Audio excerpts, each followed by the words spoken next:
Salut Laurent, Salut. merci d'avoir accepté mon invitation. Laurent, tu es secrétaire général de la Fédération des cheminots de la CGT. Si je t'ai invité, c'est bien sûr pour parler de la mobilisation contre la contre-réforme des retraites proposée par le gouvernement. On en est à la sixième, bientôt septième journée de mobilisation contre cette contre-réforme. Le mardi 7 mars, c'était quand même une journée très importante pour les syndicats et globalement pour le mouvement social.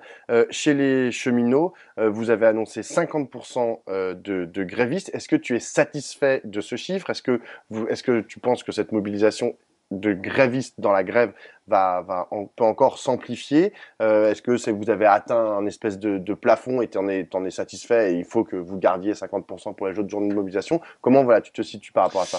Une grève qui tient sur la durée, de toute façon, elle s'érode tout le temps. Ça, on n'a jamais réussi à maintenir un chiffre de manière rectiligne parce que ça coûte, parce qu'il y a un certain nombre de choses qui font que les gens petit à petit arrêtent. Alors parfois ils reviennent, mais l'érosion c'est quelque chose de naturel. Moi, ce que je note, c'est qu'on a des chiffres exceptionnels en fait pour une sixième journée d'action. Parce que pour faire la comparaison, par exemple avec 2018. En 2018, au sixième jour, la direction nous donnait 22% à 8 heures. Là, elle nous en donne 39, c'est-à-dire plus de 15 au-dessus. Donc on est vraiment sur quelque chose qui est important, qui est intense. Après, s'imaginer qu'on va faire 100% de grévistes, c'est juste impossible. Tout simplement parce que dans les chiffres de non-grévistes, il y a aussi des contrats précaires, il y a aussi des alternants, il y a aussi tout un tas de choses. Il y a l'encadrement supérieur, il y a tout un tas de salariés qui sont quand même beaucoup plus difficiles à mobiliser que le reste. Chez les agents de conduite, par exemple, on est hier à 77%, sixième jour en 2018, on était à 66%. Pour autant, mardi soir, on était ensemble sur le plateau de BFM TV et Bruno Jeudi, qui est un éditorialiste de BFM, t'a dit en 95, la CGT cheminot et les cheminots avaient réussi à faire qu'il y a eu aucun train pendant 3 semaines. Là, c'est pas le cas. Il y a des trains. Est-ce que toi, tu regrettes que vous n'ayez pas réussi à faire comme en 95? Et qu'est-ce qui a changé finalement par rapport à 95? Il y a deux choses qui ont changé. D'abord, en 95, c'est la technostructure SNCF qui décide qu'il n'y aura pas de train qui roulera dans les conditions de la grève, et quel que soit le pourcentage. Et donc, effectivement, du premier quasiment au dernier jour, il n'y a pratiquement pas un train qui roule, parce que c'est une décision politique, en fait, de l'encadrement supérieur. Depuis, encadrement supérieur, à l'époque, qui était issu du sérail, c'est-à-dire issu de l'entreprise profonde, depuis, qu'est-ce qui a changé? Les capitalistes, ils ont tiré des leçons. Et donc, les directions d'entreprise, elles ont été beaucoup transformées. Maintenant, l'encadrement de la SNCF, il est pour plus de la moitié issu de l'extérieur, donc il n'a pas le même attachement à l'entreprise et à ses mobilisations. Ça, c'est une réalité, même si l'encadrement est quand même très très fortement mobilisé dans ce conflit. Hein. Mais il y a quand même une distinction, et puis parce que l'encadrement, on lui laisse plus faire ce qu'on lui laissait faire aussi en 95. Il y a aujourd'hui une pression énorme pour que chaque train qui peut rouler roule. Et donc, on met en place des dispositifs de remplacement des grévistes, on met en place tout un tas de dispositifs qui n'existaient pas en Puis il y a le 95. service minimum. Il y a les lois sur le service minimum qui nous obligent à nous déclarer au moins 48 heures avant le jour de grève, et c'est ce qui permet en fait d'organiser le fait de faire rouler les trains. Parce qu'on sait précisément sur quel personnel on va pouvoir compter. Ce personnel, on peut le déplacer pour le mettre là où ça nous intéresse le plus, pour faire justement le plus mal à la grève. Et voilà, c'est pour ça, par exemple, qu'on a plus de difficultés à faire supprimer des TGV que des TER. Tu parlais tout à l'heure de la difficulté en fait pour les agents, pour les cheminots, mais globalement pour tous les salariés qui sont en grève, c'est quand même leur sixième jour de grève, donc ça commence à vraiment à affecter fortement le portefeuille. Euh, Est-ce que tu penses que cette grève, elle a les possibilités de tenir dans le temps malgré précisément ces difficultés pécuniaires que rencontrent les gens qui se mettent en grève pour la sixième fois et puis là, il y aura sûrement d'autres jours dans les jours à venir. Alors les difficultés financières, elles sont réelles, elles sont évidentes. Bon, je vais pas revenir dessus, mais c'est pas le premier sujet qu'on nous remonte. Le premier sujet qu'on nous remonte, c'est la crainte d'être tout seul, la crainte que du coup ce soit inefficace. En fait, les cheminots veulent aller au conflit et à la bataille, mais ils veulent que ce soit efficace. Ils veulent qu'on gagne, et donc ils veulent être sûrs qu'on n'est pas seul, qu'il y a d'autres professions qui sont autour.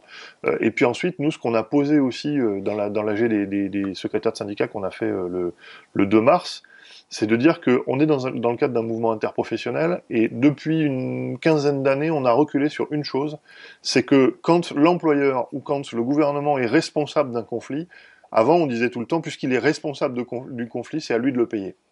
Depuis une quinzaine d'années, il y a eu toute une offensive médiatique sur le paiement des jours de grève, c'est un scandale, etc., etc. Et donc on a vachement reculé, on ne revendique même plus le paiement des jours de grève. Or, ce qu'on a commencé à voir réapparaître l'année dernière, c'est que dans des conflits très très durs, notamment dans le privé, je pense par exemple à Dassault ou à d'autres entreprises qui ont mené des semaines et des semaines de lutte, les salariés ont gagné des augmentations de salaire, mais ils ont gagné aussi le paiement une grosse partie des jours de grève, ou la possibilité de mettre des congés dessus, ou la possibilité d'étaler les prélèvements dans le temps. Nous, la situation, elle est exactement contraire, c'est-à-dire que la direction SNCF, elle a développé une stratégie pour nous casser les reins, et donc, par exemple, quand il y a plusieurs jours de grève, là, on est au 6e, pour l'instant, il n'y a pas de retenue sur salaire, parce qu'ils vont concentrer les retenues sur salaire sur un seul mois, pour briser les ménages, en fait.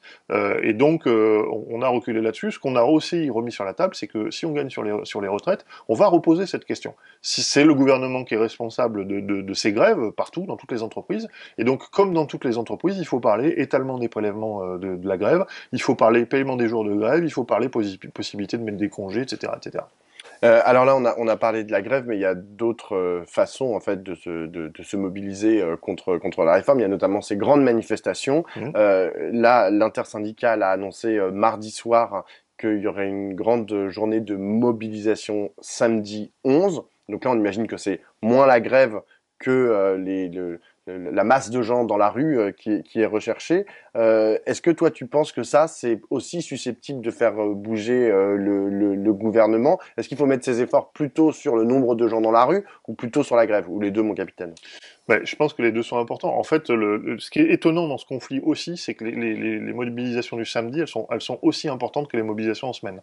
Moi, ça fait 20 ans que j'entends dire le samedi, il y aura des gens différents, il y aura peut-être plus de monde, etc. Et ça fait 20 ans que ça échoue, en fait, dans les conflits précédents. C'est le premier conflit où ça marche. C'est-à-dire que c'est le premier conflit où, effectivement, les samedis, il y a d'autres personnes qui sont en manifestation, en plus de ceux qui le sont. Donc, ça montre un ancrage dans la population du rejet de la réforme qui est très important. Et ça, on peut pas dire que c'est négatif. Évidemment qu'il faut absolument ces grandes démonstrations de force. Et d'ailleurs, si on pouvait être rejoint en masse par les étudiants et par encore d'autres cortèges qui sont en réserve, entre guillemets, qui sont disponibles, ce serait excellent. Après, moi, pour ça que la question, en fait, c'est les deux, parce que ces grandes démonstrations-là, elles n'ont d'utilité que si le gouvernement a une logique démocratique, c'est-à-dire s'il entend la majorité de la population.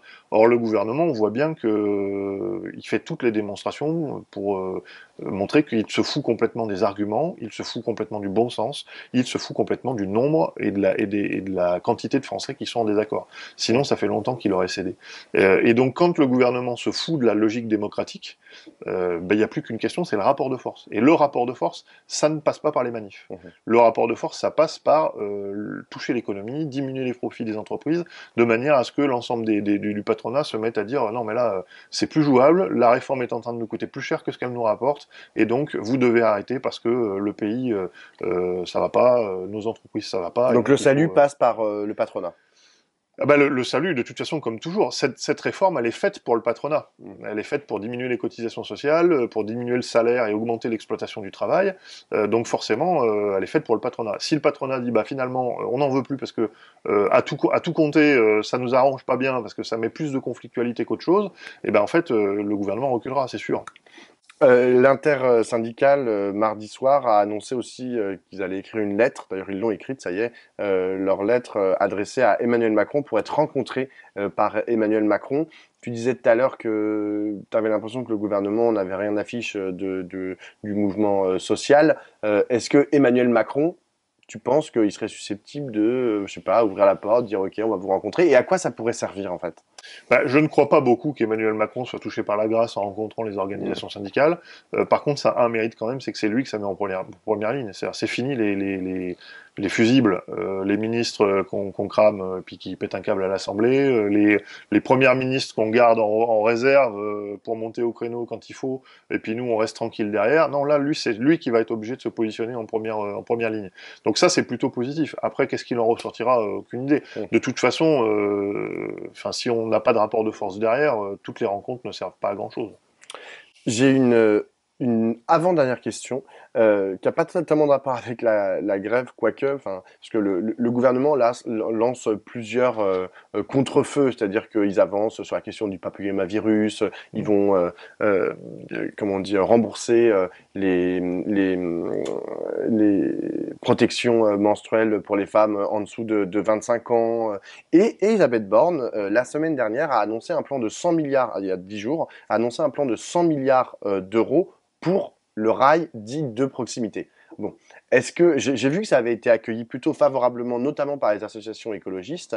Est-ce que toi, tu considères que ce plan, bah, qui quand même te touche, hein, enfin touche les cheminots, Mm. est-ce que tu considères que c'est un bon plan, que genre que ça va dans le bon sens? Après, il faut voir comment ça va être dépensé les crédits, etc. Mais est-ce que tu considères que quand même ça va dans le bon sens? Alors, pour l'instant, je n'en sais rien. Parce que les effets d'annonce, avec ce gouvernement, on les connaît par cœur. Ils nous ont déjà fait le coup. En 2018, Elisabeth Borne, elle annonçait 3 milliards d'investissements supplémentaires pour justement le réseau ferroviaire. On n'en a jamais vu la couleur. Donc, très concrètement, parce qu'en fait, ensuite, il y a la machine d'État qui se met en place. C'est-à-dire qu'on va vous dire 100 milliards sur... alors, je crois que c'est d'ici 2040, si je ne me Ouais. trompe pas. Donc, 100 milliards sur 17 ans. Ça doit faire quelque chose comme 5 milliards et quelques ou 6 milliards et quelques. Mais on va déduire de ça ce qu'on fait déjà, on va déduire de ça ce que la SNCF fait, et puis à la fin, finalement, qu'est-ce qu'il y a en plus? Bah, pratiquement rien. Mmh. Donc nous, on veut voir d'où vient l'argent et où il va, à quoi il est consacré, avant de dire que c'est un progrès quelconque. Mmh. Par contre, ce qu'on voit très clairement, c'est qu'il n'y a pas d'embauche correspondant à cette annonce. Si on veut faire, parce qu'à à un moment donné, Jean-Pierre Farandou, lui, parlait de 100 milliards en 10 ans, pas en 17, donc déjà c'est une petite différence, mais 100 milliards en 10 ans sur les travaux, parce que dans les investissements c'est pareil, il y a plein d'autres investissements, l'achat de matériel, tout ça, bon, la recherche et développement, 100 milliards sur les travaux, ça voulait dire doubler les travaux, donc forcément, peut-être pas doubler les effectifs parce qu'on sait que les patrons sont radins, mais en tout cas augmenter massivement les effectifs pour pouvoir faire le travail. Mmh. Là, pour l'instant, nous n'avons strictement aucun signe qui nous fait dire que la quantité de travail à réaliser va augmenter. Donc, on a plutôt tendance à penser que c'est plutôt un effet d'annonce et du pipeau.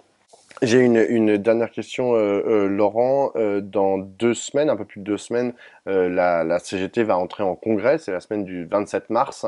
Qu'est-ce que tu attends de ce congrès? Il y a potentiellement, enfin non, il va y avoir un changement de votre chef. Qu'est-ce que tu en attends de ce congrès? C'est quoi les grands enjeux dont vous allez discuter pendant toute la semaine à Clermont-Ferrand? Bah, la question, c'est sortir un peu de l'ornière, parce que le mouvement ouvrier, de manière générale, et la CGT en particulier, ont subi des difficultés objectives, que ce soit sur le nombre de syndiqués, que ce soit sur le fonctionnement des structures, que ce soit sur les luttes, même si en ce moment on a une lutte importante, mais il y a pas que ça dans l'ensemble du paysage. Donc sortir de l'ornière, ça suppose définir des orientations et avoir une équipe de direction qui soit la plus efficace et offensive possible. Et on a beaucoup de débats très conflictuels dans l'organisation parce qu'il y a il y a pratiquement des choix de société à faire. On a par exemple les questions du positionnement sur les sujets internationaux. Qu'est-ce qu'on fait avec la montée de la guerre? Comment le syndicalisme se place là-dedans? Sur quelles instances internationales on s'appuie? Il y a un débat FSM, CES ou d'autres instances. Ça, c'est des débats politiques de fond sur lesquels il va falloir qu'on avance. Il y a des débats aussi sur la lutte. Parce qu'il y a effectivement des camarades qui se disent, après tout, c'est difficile de mobiliser dans les entreprises, c'est difficile de gagner par le rapport de force, et donc peut-être que si on se contentait de faire le buzz, de faire pression sur l'opinion publique, et d'avoir des effets un peu médiatiques comme ça sur certaines de nos luttes, finalement c'est ça peut-être l'avenir de la mobilisation et de la victoire sociale. Nous, on a tendance à considérer, moi et les cheminots en général, que le buzz, ça marche quand il y a une opération. S'il y en a tous les jours, ça marche plus. Or, les entreprises qui ferment, les entreprises qui sont en difficulté au niveau de l'emploi, les entreprises qui se battent pour les salaires, c'est tous les jours qu'il faut mener les luttes. Donc, on a plutôt tendance à considérer que ça, c'est une impasse. Mais c'est des débats qui sont assez intenses dans l'organisation, du fait des difficultés dans lesquelles on est. Puis après, il y a la question de l'équipe de direction, évidemment. Philippe Martinez a fait une proposition qu'il place comme étant la continuité de sa démarche à lui. Et dans sa démarche à lui, il y a beaucoup de critiques qui sont émises, non seulement sur le fonctionnement démocratique, mais aussi sur le contenu des luttes, la manière dont on prend les sujets, et notamment, par exemple, sur les questions d'environnement.